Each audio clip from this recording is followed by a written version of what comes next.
Suriyanın keçid hökumətində LGBTQ+ haqları dəstəkçisi qadın nazir var.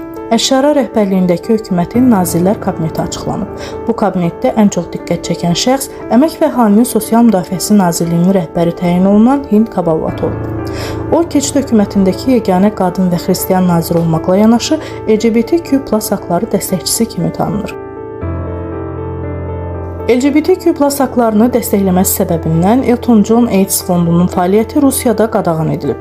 Baş prokurorluq fondu qeyri-ənənəvi cinsi münasibətləri, qərb ailə modellərini və cinsiyyətin dəyişdirilməsini təbliğ etməkdə ittiham edib. 1992-ci ildə Britaniyalı müğənni və bəstəkar tərəfindən yaradılan təşkilat Rusiyada daxil olmaqla müxtəlif ölkələrdə HIV-nin müalicəsi proqramlarını maliyyələşdirir.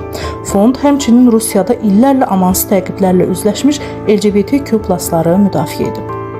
Amerika Birləşmiş Ştatlarının Wisconsin ştatında Elon Musk'ın kampaniyasına 21 milyon dollar xərclədiyi anti-LGBTQ+ namizəd seçkiləri uduzub. Kaliforniya ştatı isə trans uşaqları cinslərinə uyğun gələn idman komandalarından uzaqlaşdırmağa çalışan 2 qanun layihəsinə yox deyib.